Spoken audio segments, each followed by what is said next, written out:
I wanted to start by asking some questions about how you got started as a cartoonist and when you first thought of yourself as a cartoonist. How did you begin in the business of cartooning? Well, I suppose I began professionally because I won a competition, and on the back of that, started taking it seriously as a career rather than something I did in my spare time. Um, the Sunday Times, back in about '89, I think it was, ran a political cartoon competition, um, which was sort of it was all a bit strange and serendipitous because I never read the Sunday Times. I used to buy the Observer, and I went out one Sunday. I would say Sunday morning, but it was probably more like Sunday afternoon after a hard night's drinking. And the Observer was sold out, so I picked up a copy of the Sunday Times and found this competition and promptly entered and won it. And sort of on the back of that, they gave me my first job, which was standing in for Gerald Scarfe one Sunday when he was away.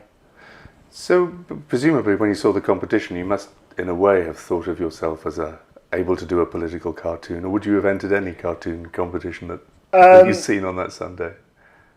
No, I think I was already had the idea of being a political cartoonist. That was sort of what I was aiming at, and I'd done various other things, sort of in fine art and design, and was starting looking at cartooning and illustration as a possible way to go. Because you studied at Leeds, didn't you? Fine art at Leeds. Yeah, I did fine art at Leeds. Because it's interesting that fine art at Leeds, just before you went there, had produced Kipper Williams and Steve Bell. I mean, what was there something at Leeds that made this more attractive? I don't. I think it is complete coincidence because when I started at Leeds, which was a few years after Steve and Kipper had left, there was a whole new regime. We got a new professor, quite a lot of new staff, and I think the style of teaching would have changed incredibly in those few years. So I can't really think it was anything to do with Leeds Fine Art Department. I think it was, purely coincidence. So that wasn't an association that you made till later, presumably? No, it was quite a long time later that I think I must have seen a biog in the back of one of Steve's books and realised he'd gone to Leeds and spoke to him about it, and then he said, well, Kipper went as well, so no, I can't see that there's any, unless soft southern boys going to big northern university suddenly became politicised or something, I don't know. Yeah.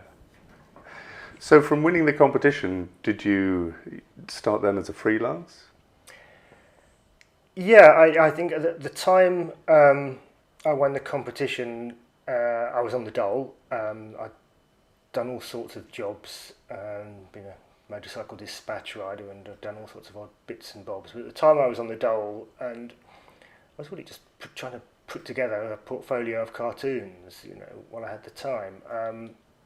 And the Sunday Times rang me up and said, Gerald Scarfe's away for the next couple of weeks, could I stand in? So I thought about it, or appeared to think about it for 30 seconds before saying yes and not trying to look too eager. And, that was my first professional job, and I thought, well, I better be serious about this. So on the back of it, the Sunday Times obviously liked it enough to give me more work, and I built up work with them and started taking the portfolio around to other papers. So which cartoonists influenced you when you were starting? I don't know. I mean, sort of everyone and no one. There was no one cartoonist that I thought, that's the way you should be drawing cartoons. I suppose I worked pretty large, simply from the fine art background. I was a painter, so I was used to sort of drawing from the elbow and working big, and not doing this sort of little wrist and fingers bit, which is how most guys, I guess, draw with a small pen. So that sort of big sweeping style, I suppose, sort of Stedman and Scarfe were a bit of an influence. Stedman more so probably than Scarfe. but at the same time, I'd sort of probably be looking at sort of Les Gibbard's work in The Guardian, which was very different, you know, very small scale, very sort of controlled. But Les's work always seemed to be so good at telling the story politically, you know, seemed to very clever ways of finding to put over, you know, often a quite complicated story in a small space. So, you know, I wasn't trying to draw like any or work like any of them, but I think I'd just be sort of a magpie picking up these bits and pieces from anything I could see or find. That's interesting, because I'd seen interviews with you, read interviews with you before, where you talked about Les Gibbard as not as an influence, but somebody you looked at as a model. And it's interesting your styles are so different, but it was the way that he worked in telling the story, was it? That was. Yeah, I think, and also I think he had quite a difficult job. He didn't have a regular slot like most cartoonists have, and which The Guardian later gave to Steve Bell. The cartoon would move around the paper on the news pages and go with whatever the story was he was cartooning. And of course sometimes the story moved, or was, if something happened and, you know, it might get shifted from the front page to page 6, and then he might have to rework the cartoon to a different shape. So I think, one, there was this amazing thing that he'd work in, you know, could be a long upright one day, a wide panorama the next. He'd have to fit, you know, these things in, which was just, you know, I think took a incredibly sort of just a fantastic way of working. I mean, the cartoon, the drawing is very simple with most of Les's work. There's not a massive amount of there's no colour, of course, at the time. It's black and white. It's quite simple line work, but I was just always impressed with the way he sort of got to grips with the story and put it over. So, because a broader question that we might just pop in there, which is interesting, is what do you admire in other cartoonists?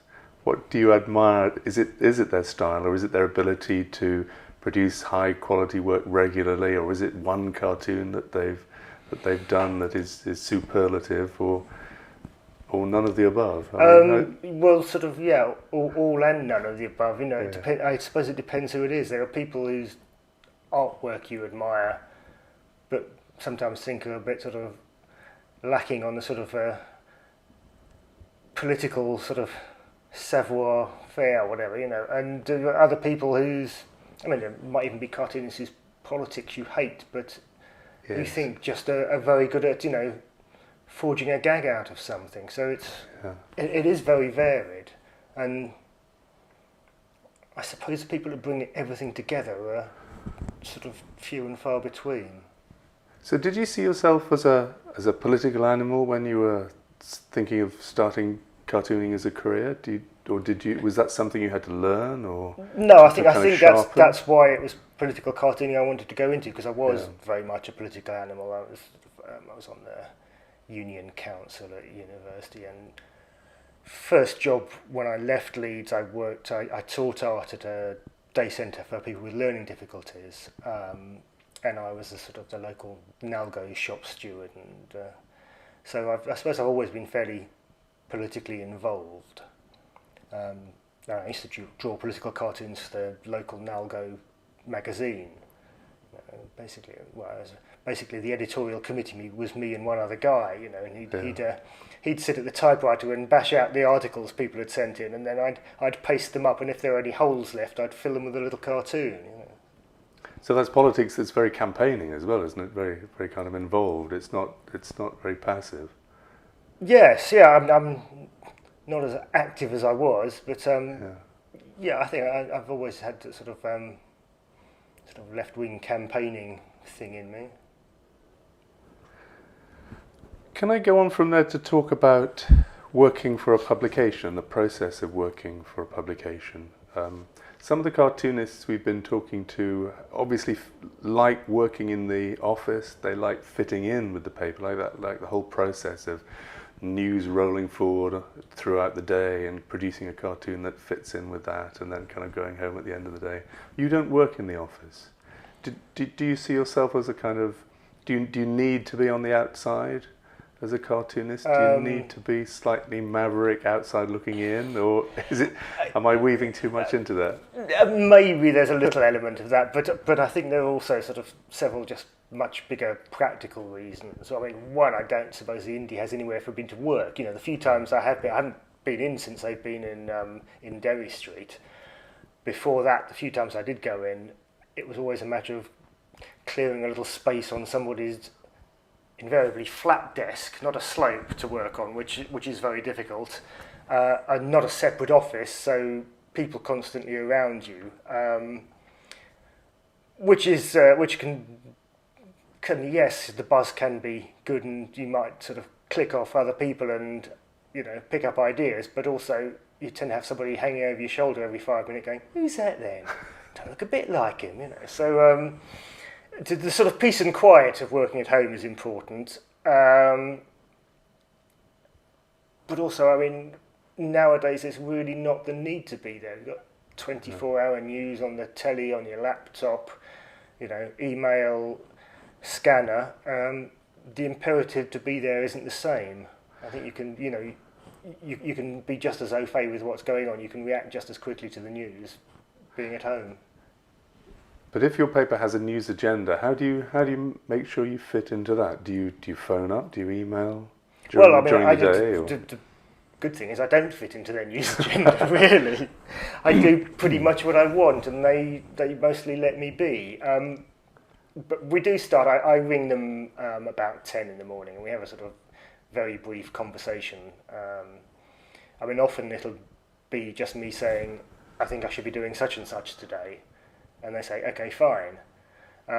Other days it might be, "Well, there's this story and there's that story. I'm not sure if this one's got the legs and it's still going to be big tomorrow. What do you think?" And other days it might be, "God, there's absolutely nothing going on today. Have you heard of anything? Please, So, but it's a brief conversation, and after that, I come up with an idea, work up a very quick pencil rough, and email it over to them. So you just send them one, do you? Yes. Oh, yeah. I never give them a choice. I mean, I think if you sort of do several roughs and give a choice, you always know which is best.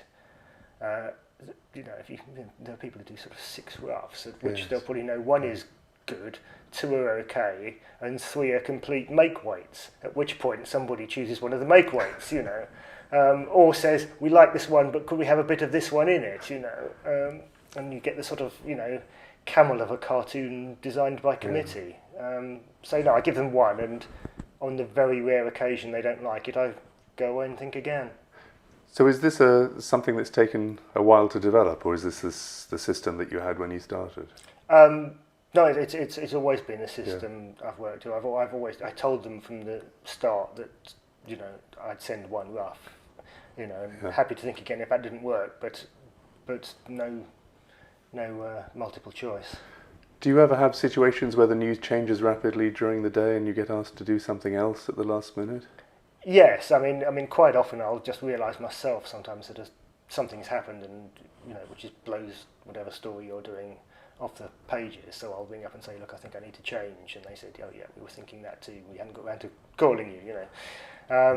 And very occasionally something happens very late on. I mean, once or twice I've even filed the cartoon, and then something's happened, and I've got the editor on the phone saying, "Can you do another cartoon on this?" And I say, "Yes, how long have I got?" And he said, "Half an hour ago," So it's a matter of finding something very simple that can be just sketched out really, really quickly. And what about the completed cartoon? Do you find that there are constraints? Does it have to go past the lawyers? Is libel a constraint? Do you get the editor telling you that there are problems with a particular type of approach? Well, less and less. I think sort of. I used to have more problems with being told. It wasn't so much libel. It was more what was sort of came under the taste and decency category, and I'd sort of be told occasionally to pull Mr. Blair's trousers back up or something.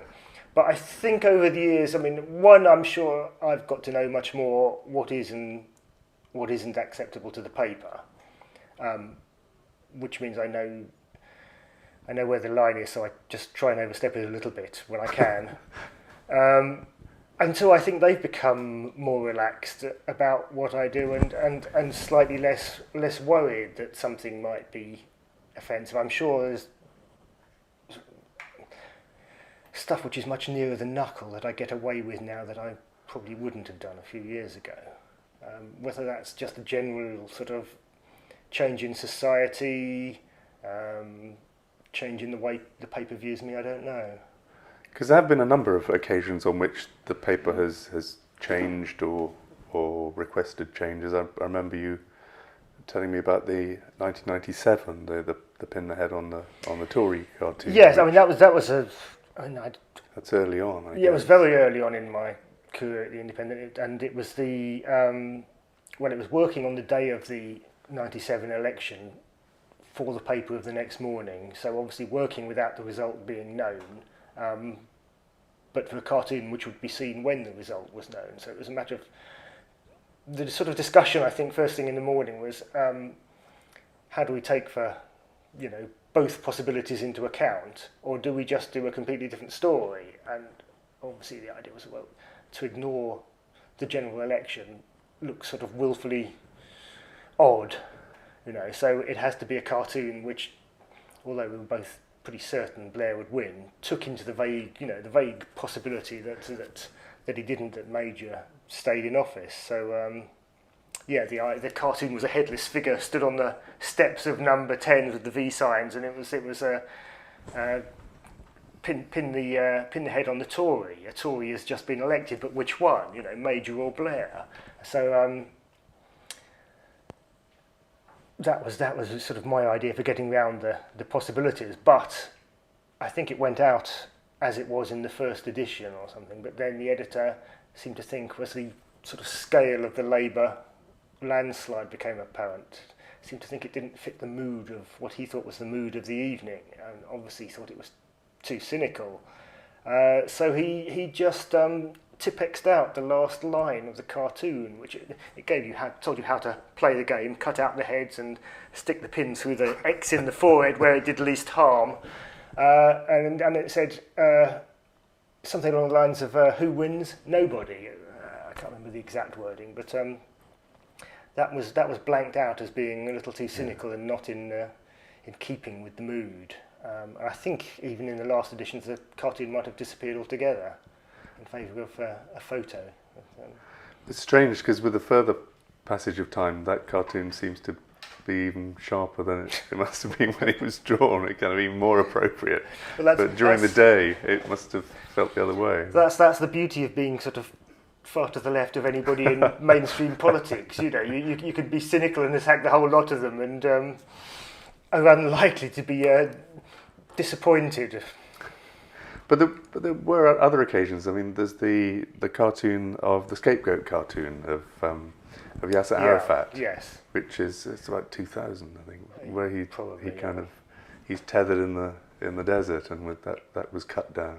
That was the Taste and Decency thing rearing its head, and really it was. There was basically just a difference of opinion between the comment editor who'd seen the rough and approved it, and the editor of the paper who didn't see it until the finished artwork was on screen and about to go to press, who then sort of freaked out and said, "No, I'm not having that in my paper." It's a wonderfully shocking image, but it's deliberately shocking, isn't it? Yes, of course, yeah. But I don't know. Is it shocking?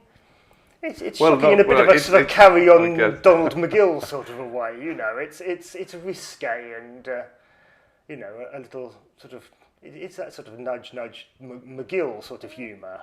It's a blunt statement on a subject around which presumably a lot of people were tiptoeing very. Yeah, very I don't think the politics was the problem for the editor. It was simply the sort of phallic tank barrel sort of appearing from Sharon's groin, But those sorts of cartoons did get you a lot of criticism coming to the paper as well.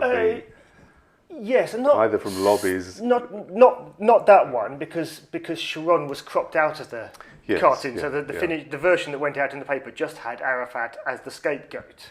Yes, but the baby eating one. Yes, the other Israeli cartoons have caused problems. But you've got to expect that if you do cartoons about Israel Palestine, you've got to expect it's a very yes. it's a very fraught subject with where neither side has a great deal of room to listen to the opinions of the other. So any strong statement is going to.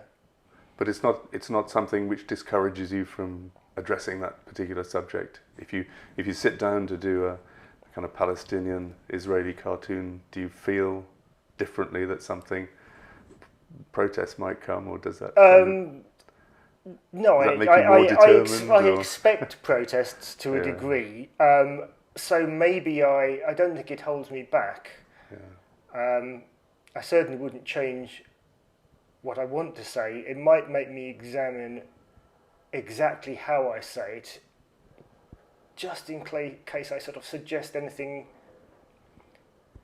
There's always a possibility that you suggest things in a cartoon that aren't what you intend. You know, I mean, images can be read so many different ways by different people. There's always a certain flexibility in, you know, the image and what it means to you and what it means to somebody reading it and how they read it. So I think maybe in those situations now I might think more carefully about any possible unintended readings to make it what I'm saying as clear as possible. Has the internet had an impact on that? Because the cartoon that we're talking about, the one that's based on Goya's Saturn devouring one of his children, I mean that's perhaps a reference that the paper's readership in this country might be expected to pick up and to accept. But presumably the cartoon goes on the web and is seen around the world by people who haven't got that particular cultural context and might not pick up those references. Does that have an impact on the way that you work? Or is it something you just can't bother to clutter your mind with? It's not something I spend time thinking about, because I think it would drive you mad if you worried about how you were seen wherever anybody might see The Independent. I mean, at the time, that cartoon was 2003. The cartoon wasn't on the web at the time. I mean, it was copied from the paper and put on the web by a lot of groups, you know, across Israel and the States with all sorts of shock horror pieces. And I noticed in a lot of them, the actual bottom of the cartoon was cropped off, whether accidentally or deliberately, I don't know, but in a lot of them, it cropped off the bottom of the signature where it actually said after Goya. So, you know, a lot of people seeing that might have missed the reference because there was nothing to clue them into it. But no, I think you have to work not even necessarily with your readership in mind. I mean, I work for myself mostly and trust that what I find funny is going to be shared by enough of the readers. If I'm worried about what the readership of The Independent thought, I don't know how I'd get on. I mean, such a strange readership. You know, it covers such a vast spectrum of the sort of politics. You know, it's not. I don't think you can't pigeonhole independent readers. You know, The Guardian sort of soaks up most of the sort of more intellectually minded left. You know where the Telegraph is based. You know what the Mirror's readership are, etc. But the Indie seems to be everything from sort of quite youthful sort of metropolitan audience, quite a big student audience, to sort of, you know, plenty of letters from sort of retired vicars in shires. You know, sort of. If you tried to second guess what the readership thought, you'd go mad. So, no, I don't think there's too much thinking about. Well, that's interesting, particularly interesting, because it brings us on to the next kind of group of questions that I wanted to, or the subject I wanted to talk about, which is the idea of cartoons having an impact, and whether they have an impact, what that impact is, what it might be, and also on whom they have that impact. And as you say, for whom you draw the cartoon, whether you think of the readership, whether you think of yourself, whether you think of the editorial staff, whether you think of the politicians who might be featured in it and whether they see it and how they react, and also how you know what impact they're having, if any. So do you think your work, do you work for an impact? Do you try to have an impact? If so, yes, do you try to change opinions? That's yes, one way I think if I can't see the point of doing the job if you don't think it's going to have some impact. But I think you'd be deluded if you thought, a cartoon was going on its own was going to change minds, influence policy, and bring peace to the world or whatever. It just ain't going to happen. I think most you can hope to be sort of part of a process that enough people are putting alternative points of view or whatever to something, and that it's a sort of a drip drip Chinese water torture effect, So yes, you have your own political views that you want to put across. You hope it might change some people's minds, might influence, might just make them look at something afresh, might just make them have a different take on something, but I don't think you can expect to be, changing minds and influencing people. What about that very particular part of the audience, the politicians themselves, the people featured in the cartoons? To get up their noses and annoy them, which is mostly the idea. Let's face it. That it's a sort of I think political cartooning is for people who don't actually want to take up a rifle and sit in the book depository window. It's a sort of sniping from a much safer distance with just a small sharp pen. It doesn't do a great deal of damage, but if you prick them with it often enough, it might just rile them.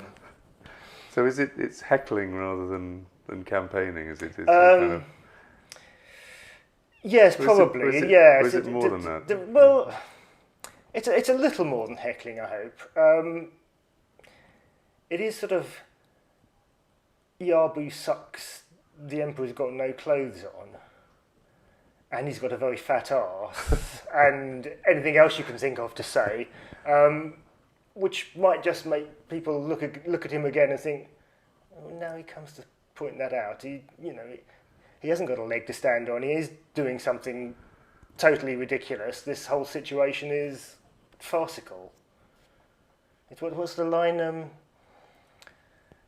Comfort the afflicted and afflict the comfortable. Yes, I think we don't know if we do much of the first, but we definitely intend to sort of afflict the comfortable. Do you know what impact you're having? Let's take politicians as an example. Do they ever tell you what they think about your cartoons? Do you go out of your way to find out what they think? I don't go out of my way. Do you go to political conferences and meet them? No, I went and sort of cartooned at the Labour conference once, but found just the sort of the working conditions and the time very difficult. With the deadline was just too early to be able to see the speeches, go and find a space to work and turn something around. And generally, I think I mostly try and avoid mixing with politicians. I mean, I bump into them occasionally and sort of get introduced to them occasionally, and some feign to like your work, and some sort of tear you off a strip for something you've done. But I think sort of fraternising with the enemy is mostly to be avoided. I got introduced to David Davis once, and I always thought David Davis was just this sort of swivel-eyed right-wing nutter.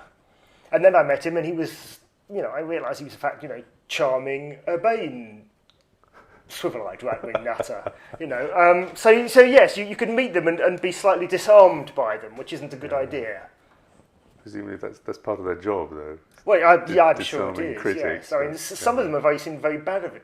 I'm surprised. I got introduced to John Reed once, and he had a go at me because I'd drawn him with a cigarette in the corner of him. I drew him as a Glasgow hard man, a little cigarette clamped to his bottom lip. And he started sort of ranting really and saying, "Oh, I gave up smoking years ago. You can't do that, draw me with a cigarette. No. And it was a one-off gag, but of course, having complained, every time I drew him, he had the fag in the corner of his mouth after that, and it's so foolish to ever complain to a cartoonist about how they portray you, because you know it's just going to get worse, you know.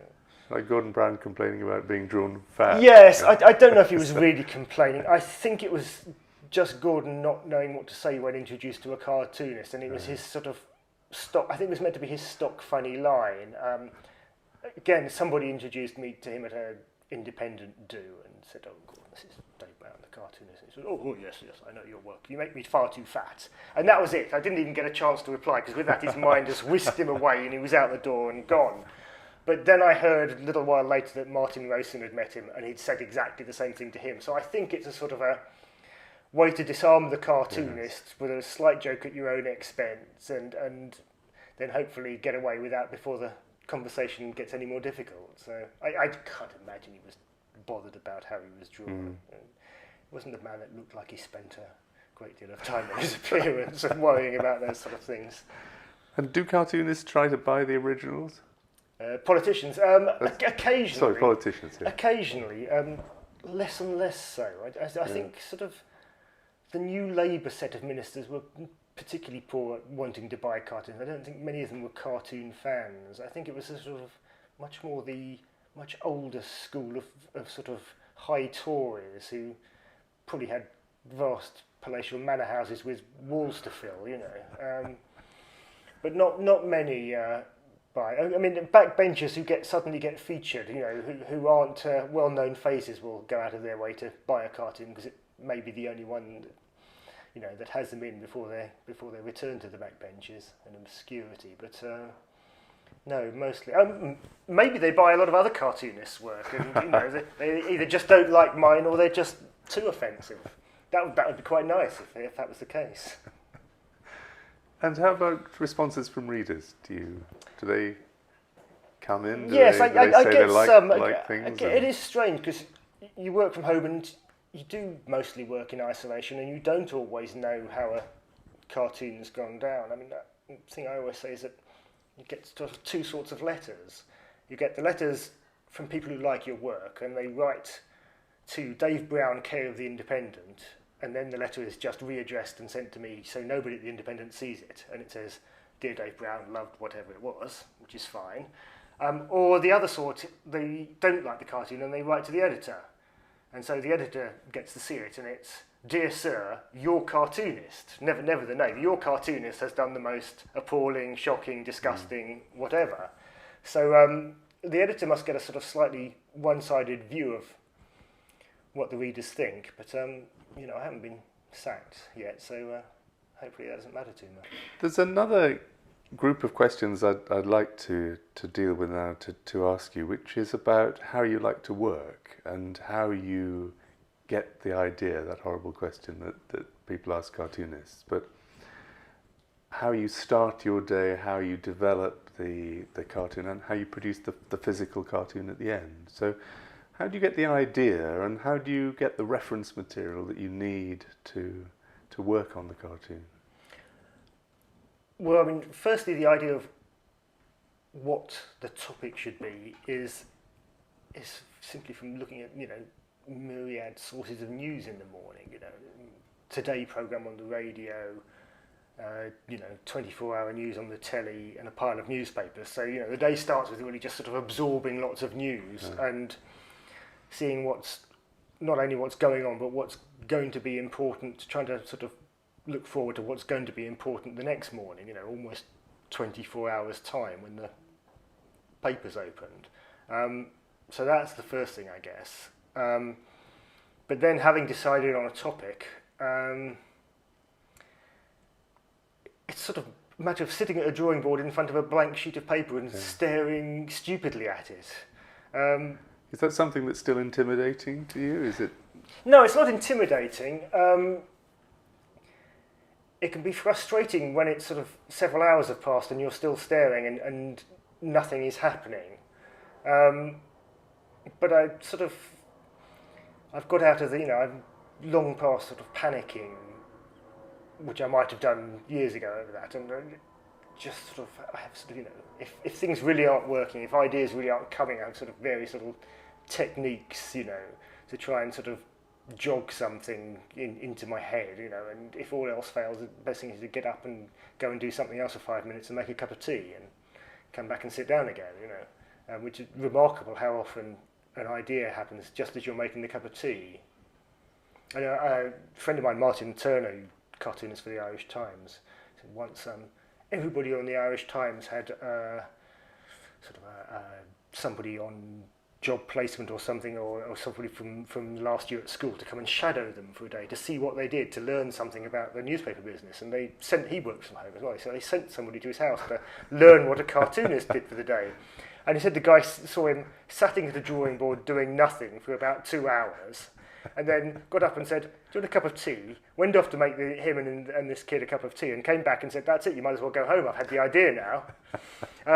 So there is nothing to see really, There is somebody just sitting there and pondering.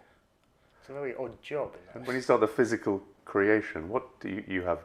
Do you work on paper, board? Yeah, I work on a sort of heavyish watercolour paper. Do you rough it out in pencil first and then? Yes, I mean I've usually done a very small, well, the same size as the printed cartoon pencil rough on a little sheet of layout paper just to send the paper. But then I've got an A3 sheet of watercolour paper, draw up the box as it were, and start penciling it in rough. So I've already had the design, in my head and the quick rough, and then pencil in and sort of finesse it. And then once I'm happy with that, it's dip pen and Indian ink for the line work. And when that's dry, rub out the pencil and watercolour for the colour. And have you always worked in colour, or did colour come in very early in your career? Nearly all the work when I started off was black and white. Occasionally I'd get some colour work, but mostly black and white. And then since I've been working for the Indie, it was colour some days and not the other, and I'd find out in the morning what page it was on and whether there was a colour or a black and white page. Sometimes, of course, it might change during the day, which could be annoying if you'd done something where the colour was actually part of the gag, and Yes. seeing that something was red might be important, and suddenly the pagination of the paper changes and you find you're on a black and white page, so that could be awkward. But say the last few years have been colour throughout the paper, so that's not a problem. It's always colour now. So you've been able to settle down into a style appropriate to... Yes, because yeah. the colour in your cartoons is very, very vibrant and very bright and very significant to the cartoon. I mean, it seems to work very well. Yes, I mean, I occasionally slip back into black and white, but only where I think it's going to have more impact. I sometimes miss black and white because I think black and white itself can have a very strong look on a page. But now, is the pressure to work in colour? Could you drop in a black and white one? I could, if I justified that it had more impact than colour. But I think the paper certainly like you to use the colour if possible. I mean, I occasionally do black and white, particularly if it's, say, a pastiche of an old photograph. Yes. I might work, and if the photo is black and white, I'll work in black and white to give the sense and the reference to the original picture. And I did once have somebody ring up from the paper saying, "Oh, was the file wrong, or was it meant to be black and white?" He obviously didn't recognise, unfortunately, the original picture. But yes, it's mostly colour now. I've got used to using colour. And I think on occasion I use quite a sort of polarised two-colour thing, which maybe has the same strength as black and white, but can give you that sort of, very heavy chiaroscuro to give the impact of black and white. Are there any particular politicians you enjoy drawing, or you have enjoyed drawing? Are there any that you've had difficulty capturing? Well, I think you've always sort of slightly bizarrely, you enjoy drawing the ones you hate most. So sort of someone like Bush, but also they're the ones that you draw more often. So it's I don't know which way it works, but the people you draw more often are the ones who are obviously most in the news. So people begin to recognise them, which means you can push your caricature further without it getting lost. People will still know who it is. So Blair, Bush, Thatcher, I mean, they're all, well, we think of them as all having very strong images. But I think when all of them started, they were fairly much unknowns, and you do wonder what you're going to get to grips with. Major was another. Major, particularly, people thought, what is there to draw in Major? He's such a dull, grey man. But in fact, the more you started drawing, the more you found, and there was this sort of fantastically strange top lip with this ingrowing moustache, as somebody once described it, and Major was fantastic to draw. And his very sort of greyness obviously became a thing. I mean, for Spitting Image, he was literally grey, wasn't he? So Blair started off as Bambi, as a rather sort of cuddly, soft, very bland-looking figure. But we sort of soon realised he had this sort of array of teeth, and the fantastic flapping ears. So it's drawing them over and over again that sort of creates the caricature and means you can stretch that a bit further. Do cartoonists work as a pack, developing these caricatures? I mean, do you look at each other's work? Yeah, I'm sure. See the way that everything's going. Everybody looks at other people's work, and you Because can't help be influenced to a degree by it. And you'll look and think, and maybe see something that somebody else has picked up on that you hadn't spotted, and vice versa. And I suppose there is sometimes a bit of a consensus that obviously we all look at these people a lot and sit down and draw them a lot, so we notice what are the features that you can stress and exaggerate and what things don't work. I'm not saying you copy off each other or that's a bad thing, but if you look at American cartoons of Blair, they are quite similar to each other, but they're nothing like British cartoons of Blair. Kind of German Mrs. Thatcher is recognisable in Germany, but yes. Well, I don't think. I think our sort of, say, Blair cartoon wouldn't be recognisable outside of this country because it is quite extreme. It's not.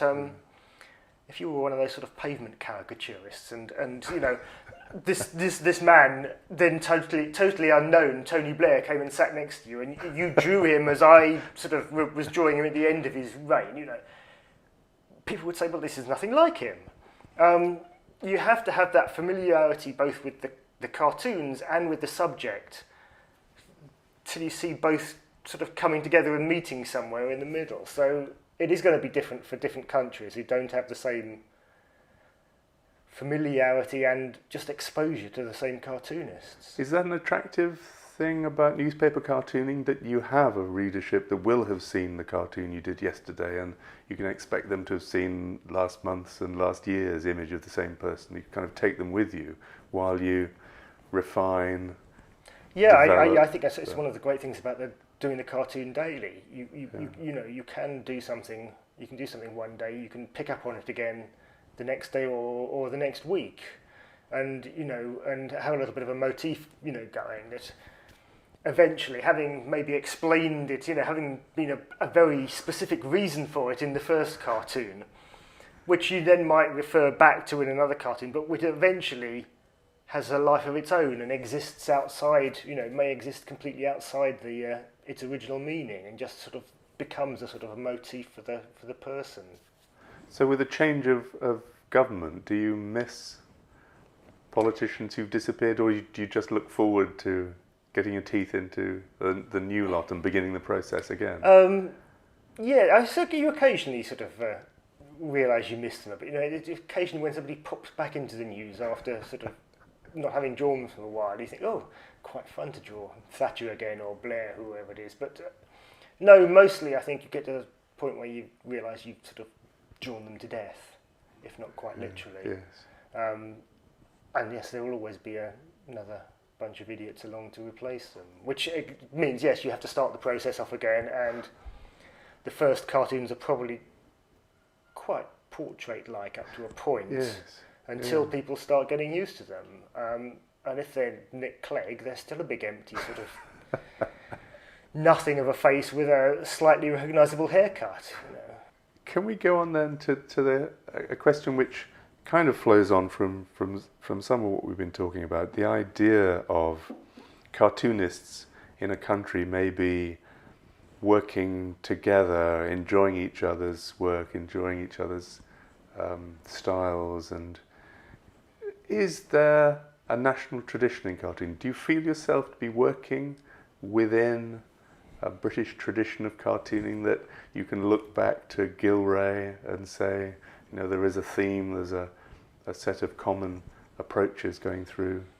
Or do you just, or is that something which is imposed on it by people like me? I suppose that is to an extent there is a tradition that you're aware of. And yes, it's easy to say Gilray is a sort of starting point, and maybe it's easy for quite a few recent and current cartoonists to look back at Gilray and see something in common. But in between, there's probably 100 years of cartooning where Gilray was probably out of fashion and cartoonists didn't take very much notice of him at all. So that might rather sort of blow the idea of a continuous tradition apart. I don't know, but I think maybe, from the 60s, you got cartoonists who were deliberately harking back to a sort of a more, sort of a ruder, more rumbustious sort of age, and whether they were looking at Gilray directly, there was certainly something of his sort of appetite for the sort of the gross image coming back into fashion, I suppose, after a long period of rather restrained and quite polite cartooning. Do you see British cartooning as uniquely different from American cartooning, say French or German cartooning? Is there now a British tradition, or is it just, do you look across other countries and see similar work being done? I guess we all have different histories as countries cartooning, so I suppose I don't know, I guess American cartoonists will occasionally look back at sort of Thomas Nast or something. Well, the fact that they still, today I've actually done a Republican elephant, that's one of Nast's creations. So I guess in that respect, American cartoonists very much have the tradition of Nast with the elephant and the donkey, whether they even know where it came from or not. That's something which has made a tradition over there. So there are things, a lot of British cartoonists, we still use the cart horse, for the TUC, that's a David Lowe creation. So there are things we pick up on in a quite deliberate way, but whether the tradition exists outside of us sort of paying lip service to it, I don't know. Because, of course, a lot of your work has a fine art tradition and refers to painters, illustrators, rather than cartoonists. Yes, that's a sort of specific little thread for one cartoon I do a week, a pastiche of an old master painting. But I wouldn't sort of pretend that actually put me into some tradition of mainstream British painting, Well, let's turn around and look the other way, because it doesn't seem terribly profitable to look in that direction, but to look forward and ask what's going to happen. Do you have a sense, an idea of what's going to happen over the next 10, 20 years, perhaps even a shorter time scale to newspaper, to news cartooning, because we're facing so much change that if your work and the way that you work is recognisable in a tradition that goes back to Gilray, is that going to change completely? Do you think cartoonists are going to give up this physical process of working with paper and pen to produce cartoons that are for not a paper-based medium at all? Well, there are big problems because nobody really knows where newspapers are going, apart from they're disappearing in as much as they're losing sales. But everybody sees the future as being digital and online, but nobody within the industry knows quite how to make that pay at the moment. So there's the general problem for the newspaper industry about declining sales and how do they make a online version of a newspaper pay. Obviously, cartoons are already online on in this site as well as in the paper. I take a little account of that in as much as the image online isn't as clearly readable as the printed image. So anything where there's any small text within the image, I've noticed some years ago, that text has to be quite a bit bigger to be readable. You can't do things in quite as small detail as you can in the paper. So it's affected me in that way. Cartooning, yes. I mean, if papers go to a purely digital format, I think there'll still be a role for cartoons, but it might be a little different. The style might have to be a little simpler. Whether that means you have to work in a digital medium rather than with pen and ink, I think that's still the choice of the cartoonist. I mean, some cartoonists already are using either all digital, either all sort of Photoshop or elements of it. You know, some are doing their basic line drawing and then colour using Photoshop. What about movement? I mean, is it something you'd be interested in? Yeah, well, yes, of course. Some are doing short animations. There still seems to be a problem with that because, I mean, I know a few people who do that, and it takes so much longer. Yeah. They can't respond. They're mostly doing maybe 1 or 2 animations a week for papers, you know, which means you have to pick a story which has got more legs on it. You can't respond as quickly. So I think that's going to be limited. I think there's a place for it, but it doesn't really replace the single frame cartoon. Because it just can't respond to the news quickly enough. But the prospect of moving onto the web is something which, does it appeal to you, appall you? The prospect of sort of not having a inky pen in my fingers appalls me. The idea of moving a mouse around. One, because I'm not computer literate enough to be able to do it, I think, and two, at least the examples I've seen so far, I find a bit soulless. Yes, you might be able to, you know, click on several things and get sort of various watercolour effects. But I mean, you know, I can pick up the brush I want, zap, pick up the next one. You know, where making choices online, as far as I see, is not a time saver. It's going to be a lot slower, and it'll never have the sort of same effect that I can have with a brush.